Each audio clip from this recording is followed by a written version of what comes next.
हमा घनी sweet souls, मैं रश्मि यानी रावी। आप सभी के मन में सवाल आता होगा, अगर हमारा यूनियन लिखा है तो महादेव इतना लंबा सेपरेशन क्यों देते हैं? अगर यूनियन होना ही है तो इतना दर्द, इतनी तड़प, इतनी बेचैनी, इतना नो कॉन्टैक्ट फेस क्यों आता है? मैंने भी अपनी जर्नी में कई बार ये सवाल महादेव से पूछे हैं और मुझे जो आंसर्स मिले हैं आज वही आपसे शेयर कर रही हूँ। सेपरेशन का सबसे गहरा पहलू ये है कि अगर हर वक्त डीएम से कॉन्टैक्ट बना रहेगा तो सोल की वो ग्रोथ कभी हो ही नहीं पाएगी जिसके लिए वो अर्थ पर आई है। कई बार सेपरेशन इसलिए इतना पेनफुल लगता है कि हमें पता नहीं होता ना कि फ्यूचर में यूनियन होगा या नहीं, और हम अपने कनेक्शन को 3D लेंस से कैलकुलेट करने लगते हैं। हमारी सबसे बड़ी गलती भी तो यही होती है कि हम महादेव का काम भी खुद करना चाहते हैं।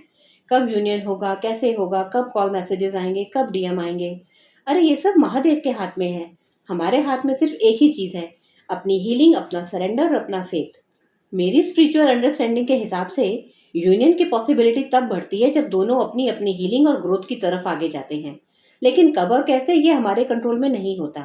जो काम महादेव का है वो उन्हें करने दो। आप किसी भी चीज को अपने हिसाब से फोर्सफुली ठीक नहीं कर सकते। इसीलिए आप अपने सरेंडर और फेथ को बढ़ाओ। अभी आपका काम है कार्मिक एनर्जी से खुद को फ्री करना। जब तक एक भी कर्म और एक भी कार्मिक पर्सन आपकी लाइफ में है, आपके एनर्जी फील्ड में है, तब तक यूनियन होना पॉसिबल नहीं है। आप जितने मर्जी टैरोट देख लो, जितने मर्जी डीएम के करंट एनर्जी अपडेट सुन लो, अगर अपनी हीलिंग पर काम नहीं करोगे ना तो सिर्फ इंफॉर्मेशन मिलेगी, ट्रांसफॉर्मेशन नहीं होगा। और ये जर्नी बिना ट्रांसफॉर्मेशन के यूनियन नहीं देती है। ऑनेस्टली, अगर मैं एक सवाल पूछूं तो क्या कोई आंसर देगा कि सिर्फ तमाम एनर्जी अपडेट और टैरोट देखने सुनने से क्या कोई पॉजिटिव चेंज आया है आपकी जर्नी में? देखो, सोल की लैंग्वेज 3D से बिल्कुल अलग होती है। सोल के लिए ग्रोथ भी कनेक्शन है, हीलिंग भी कनेक्शन है और इनर ट्रांसफॉर्मेशन भी कनेक्शन है। और मेरी अंडरस्टैंडिंग में महादेव पहले यूनियन नहीं करवाते, वो पहले दोनों सोल्स को यूनियन के लायक बनाते हैं, और सेपरेशन उसी यूनियन की प्रिपरेशन का सबसे बड़ा फेज होता है। देखो, नजरिया ना टीएफजे को समझने भर का है। यदि इसे 3D के लेंस से देखोगे तो सिर्फ डीएम की एब्सेंस ही दिखाई देगी। इसीलिए कहते हैं अपने ऊपर फोकस करो, तभी असली ट्रांसफॉर्मेशन शुरू होता है। सेपरेशन का पेन इसलिए नहीं आता कि यूनिवर्स हमें पनिश कर रहा है। इस पेन का रियल कारण यही होता है कि सोल की कार्मिक लेयर्स टूट रही होती हैं और सोल अपने पुराने कार्मिक बैगेजेस को छोड़ रही होती है। हीलिंग के दौरान ना कोई कोई दिन तो बहुत तकलीफ वाला गुजरता है और कभी लगता है कि शायद कुछ ठीक भी हो रहा है, क्योंकि हमारे इमोशंस कभी भी सीधी लाइन में नहीं चलते, ये स्पाइरल घूमते हैं। मेरी जर्नी में महादेव ने सपनों के थ्रू बहुत हीलिंग करवाई है। कई कार्मिक फियर्स, पुराने अटैचमेंट्स और इमोशनल बैगेजेस को सपनों के थ्रू रिलीज करवाया है। इसलिए अगर आप भी ट्विन फ्लेम जर्नी में हो तो अपने ड्रीम्स को इग्नोर मत करना।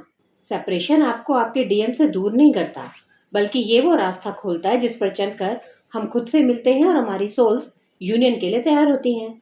लेकिन उसका समय और उसका तरीका महादेव ही जानते हैं। इसलिए अपने पेन को समझो, उसको ऑनर करो। ये आपको तोड़ने के लिए नहीं बल्कि बदलने के लिए मिला है। और ये बात हमेशा याद रखना कि महादेव पहले सोल्स को रेडी करते हैं, फिर उन्हें मिलवाते हैं। इसीलिए जल्दी जल्दी अपने ट्रिगर्स को पहचानो और उन्हें हील कर लो। अब मेरा एक सवाल आप सभी सुनने वालों से, आपको क्या लगता है मेरा ये वीडियो सुनने के बाद आपके सेपरेशन ने आपको तोड़ा है या बदला है? क्या आप अपने दर्द को अब ऑनर कर सकते हो? क्या आप भी सेपरेशन में दर्द को रिलीज का हिस्सा मानते हो? कमेंट करके जरूर बताना। और नेक्स्ट वीडियो में हम एक बहुत इंटरेस्टिंग सवाल का जवाब ढूंढेंगे कि क्या ट्विन फ्लेम जर्नी में हर प्रॉब्लम सिर्फ डीएफ के अंदर ही होती है? Till then keep watching my video, stay tuned. Ram Ram साहब।